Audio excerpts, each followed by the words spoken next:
नन्हा मुन्ना राही हूँ, देश का सिपाही हूँ, बोलो मेरे संग जय हिंद जय हिंद जय हिंद जय हिंद जय हिंद। नन्हा मुन्ना राही हूँ, देश का सिपाही हूँ, बोलो मेरे संग जय हिंद जय हिंद जय हिंद जय हिंद जय हिंद।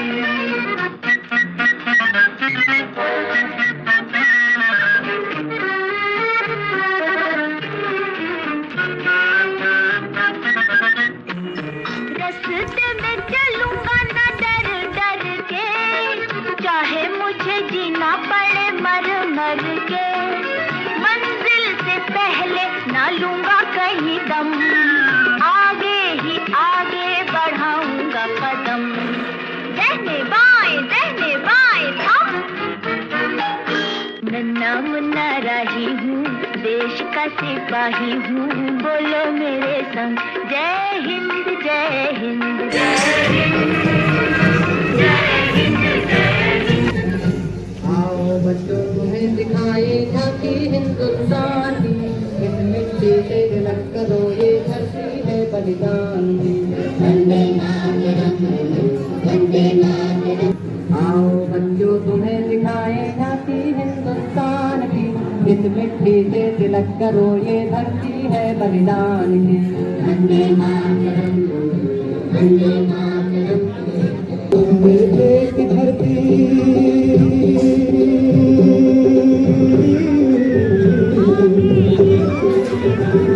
मेरे देश की धरती सोना उगले उगले हीरे मोती, मेरे देश की धरती। मुन्ना राही हूँ, देश का सिपाही हूँ, बोलो मेरे संग जय हिंद जय हिंद जय हिंद जय हिंद।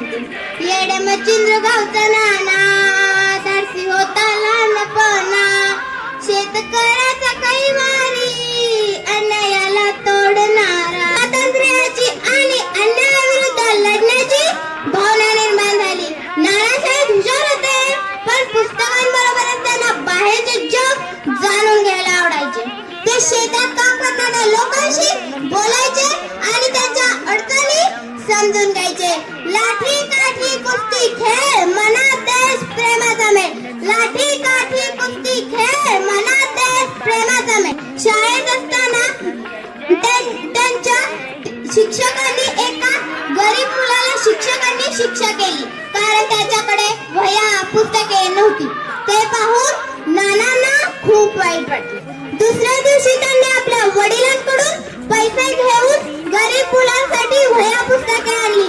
तेव्हापासून शाळेचे शिक्षक म्हणायचे, हा मुलगा नक्कीच मोठा होऊन समाजासाठी काहीतरी करेल. त्या गोष्टी ऐकून नानांच्या मनात लहानपणापासूनच देशासाठी काहीतरी करायची इच्छा निर्माण झाली.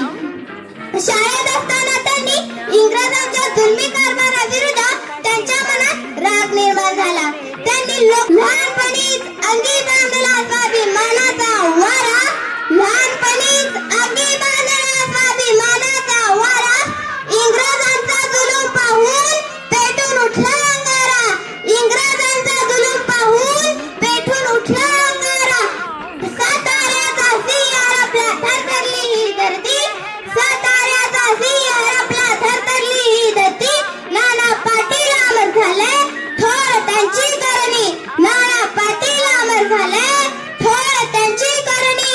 अशा या महान क्रांती पर्वाला, कर्मयोगीला, ज्ञानयोगीला, वक्तव्य व्यक्तीला, धारदार पात्याला, प्रखर तेजस्वी हिऱ्याला शतशः प्रणाम करून मी माझे भाषण थांबवते. जय हिंद जय Maharashtra. Some parents pay very high fees and send their children to private schools. They also spend a lot of money on school buses. यासाठी लाखो स्वातंत्र्य सैनिकांनी आपल्या प्राणाची आहुती दिली. ते मला एवढंच म्हणावे वाटते की विसरू नका त्या वीरांना ज्यांनी भारत देशासाठी दिले प्राण, विसरू नका त्या वीरांना ज्यांनी भारत देशासाठी दिले प्राण. इतिहासातील सुवर्ण क्षण आहे. 15 ऑगस्ट 1947 रोजी आपला भारत देश इंग्रजांच्या गुलामगिरीतून मुक्त झाला. ते सत्तेपासून शांततेने झाला. या स्वातंत्र्यासाठी असंख्य मित्रांनो, स्वातंत्र्य मिळाल्यानंतर भारताने अनेक क्षेत्रात प्रगती केली. सामान्य कुटुंबातील मुलांना सुद्धा शिक्षणाची संधी मिळाली. खाऊंगा पदम, दहने बाएं थम.